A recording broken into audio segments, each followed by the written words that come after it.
नमस्कार दोस्तों, आप सबका हार्दिक अभिनंदन करता हूं। नया साल शुरू होने वाला है तो मैं आपको एक आउटलुक दूंगा, एक अपना पॉइंट ऑफ व्यू दूंगा कि 2022 में कौन कौन से शेयर अच्छा कर सकते हैं, कौन से सेक्टर अच्छा कर सकते हैं, आपने किन किन शेयर पर नजर रखनी है, किन किन सेक्टर पे आपने नजर रखनी है। तो दोस्तों शुरू करता है। दोस्तों मैं शुरुआत रिलायंस से करना चाहूंगा क्योंकि रिलायंस 2020 से 2021 तक देखें जो मार्केट ने रिकवरी दिखाई उसमें बिल्कुल भी पार्टिसिपेट नहीं किया। उसकी वजह मैंने आपको बताई थी। उम्मीद है कि 2022 में अच्छा प्रदर्शन करे। अगर आप इसका ऑल टाइम चार्ट देखोगे तो आप यहाँ पर एक चीज गौर करोगे, ये एक बॉक्स में फंसा हुआ है। उम्मीद की जा रही है कि ये बॉक्स को तोड़े और 2022 में अच्छा प्रदर्शन करे और 3000 के आसपास या 2900 तक पहुंचे। डेटा के आधार पर बता रहा हूँ कि ये अच्छा कर सकता है। तो दोस्तों जिसके पास भी रिलायंस का शेयर है चिंता ना करें, उसको होल्ड करके रखें। और रिलायंस के बड़े बड़े प्रोजेक्ट अंडर प्रोसेस हैं तो इस पर नजर रखना आप। दोस्तों 1.5 साल में फार्मा ने भी अच्छा किया, केमिकल सेक्टर ने भी अच्छा किया, आईटी ने भी अच्छा, लेकिन आईटी आने वाले नए साल में भी अच्छा ही प्रदर्शन करेगा ऐसी मुझे उम्मीद है। और आईटी सिर्फ आने वाले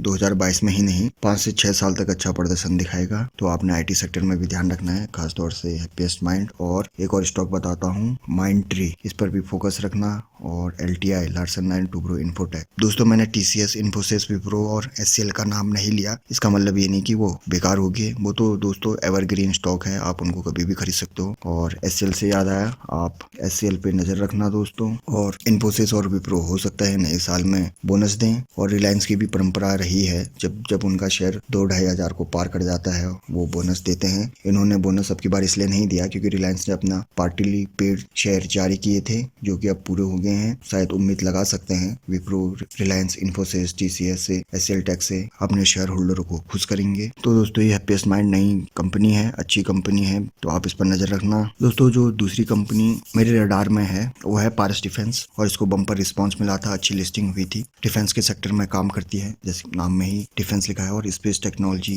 यानी एरोस्पेस के क्षेत्र में भी काम करती है। और ये ड्रोन के सेक्टर में भी काम करती है, लेकिन इनडायरेक्टली बोले तो इनकी सब्सिडरी ड्रोन सेक्टर में काम करती है। आप लोग भी मॉनिटर करना। और इन्वेस्टमेंट के लिए ये अच्छा स्टॉक है। आईटी सेक्टर की एक और नई कंपनी लेटेंट व्यू, और अभी तक इसका ऑल टाइम चार्ट देखोगे तो 29% डाउन है अभी भी। इसकी लिस्टिंग के बाद मैंने इसके ऊपर वीडियो बनाया था, इनकी वेबसाइट भी विजिट कराई थी। इनका काम मेनली डेटा एनालिटिक्स के ऊपर है जो कि बहुत महत्वपूर्ण है, और एआई टेक्नोलॉजी भी यूज करती है ये कंपनी। 2022 में ये कंपनी अच्छा करते हुए दिखेगी और भविष्य में भी अच्छा करेगी, इसके ऊपर भी नजर रखना। दोस्तों अब एक केमिकल सेक्टर की कंपनी जो कि नई है, और इसका ऑल टाइम चार्ट देखोगे ये भी 23% गिरा हुआ है। एमी ऑर्गेनिक्स स्पेशलिटी केमिकल और एपीआई के क्षेत्र में काम करती है जो कि महत्वपूर्ण है। और आपको एक और बार बताऊंगा दोस्तों, केमिकल सेक्टर ने 1.5 साल में बहुत ही बढ़िया प्रदर्शन किया है, लेकिन अब आगे आपको ध्यान रखना है। अगर आप केमिकल सेक्टर के शेयर में निवेश करना चाहते हो तो आपको स्पेसिफिक रहना पड़ेगा। उन्हीं शेयर को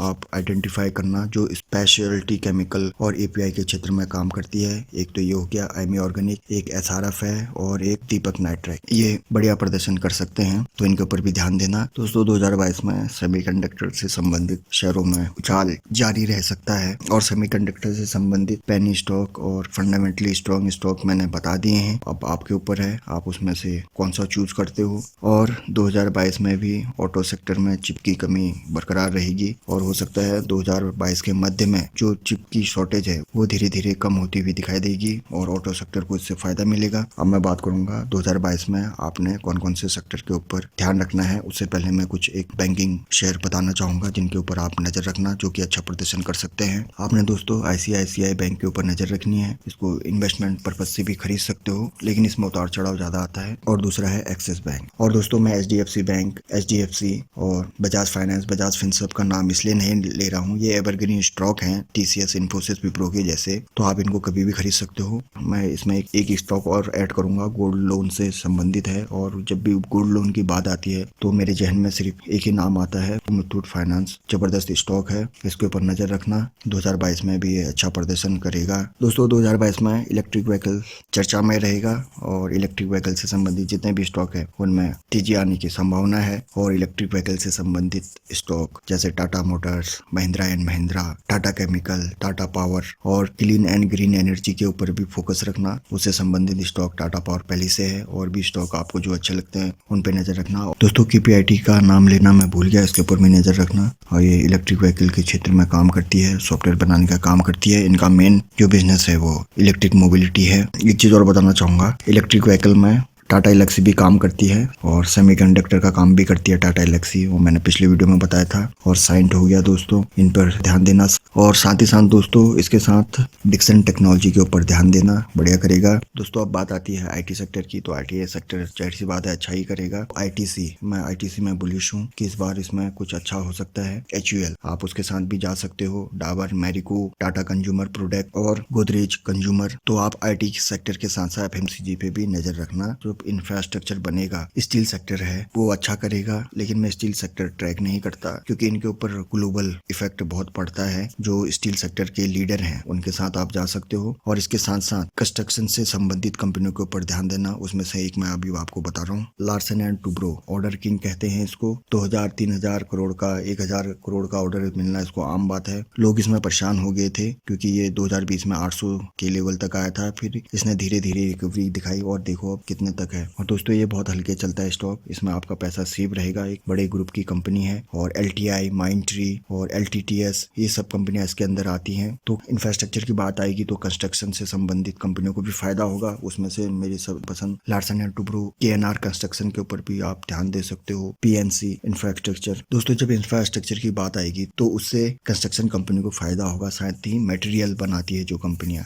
जैसे सीमेंट होगी, उनको भी फायदा मिलेगा। जो टाइल्स बनाते हैं उनको भी, टाइल्स में एक ही कंपनी अच्छी लगती है मुझे, कजारिया, सोमानी टाइल्स भी अच्छी है, इसके ऊपर ध्यान दे सकते हो। सीमेंट वाली कंपनी मैं ट्रैक नहीं करता इसलिए मैं आपको नहीं बता पाऊंगा। और इसके साथ साथ जब इंफ्रास्ट्रक्चर बनता है तो इलेक्ट्रिसिटी की जरूरत पड़ती है, तो वायर्स एंड इलेक्ट्रिक से संबंधित कंपनियां वो मैं अभी आपको बताऊंगा। दोस्तों 2022 में wires and cables and electrical company अच्छा कर सकती है, यानी FMEG, fast moving electronics good. और उसका बादशाह हेवल्स, इस पर नजर रखना। हेवल्स का जो बिजनेस सेगमेंट है वो बहुत ही बड़ा है, बहुत ही तगड़ी कंपनी है, इसके ऊपर नजर रखना। और जितने भी वायर्स एंड केबल्स बनाती है उनमें से आप अच्छी अच्छी कंपनी छाड़ सकते हो, जैसे किया इंडस्ट्रीज, ये भी अच्छी है, पॉलीकैब हो गया। और दोस्तों स्मॉल कैप में जाना चाहते हो तो वी गार्ड कंपनी भी अच्छी है, लेकिन इसमें उतार चढ़ाव ज्यादा आता है, स्मॉल कैप कंपनी वो है। तो आप वायर्स एंड केबल बनाने वाली कंपनियों के ऊपर भी ध्यान देना। दोस्तों रियल्टीज सेक्टर को मैं ट्रैक नहीं करता हूँ, लेकिन काफी सालों के बाद देखा गया है रियल्टी सेक्टर में बहुत तेजी आई है। अगर हम 1.5 साल की बात करें तो काफी टाइमों से ये सोया हुआ था और 1.5 साल में इसमें काफी तेजी आई है। कोविड से भी इसको फायदा मिला और होम लोन भी सस्ते होने के कारण लोगों ने फायदा उठाया। अगर आपको रियल्टी में जाना है तो आप लीडर के साथ जाना, गोदरेज प्रॉपर्टीज हो गया और ओबरॉय रियल्टीज, इन दो के अलावा बाकी मैं किसी को ट्रैक नहीं करता हूँ। फंडामेंटली स्ट्रॉन्ग शेयर है दोस्तों। गोदरेज प्रॉपर्टीज का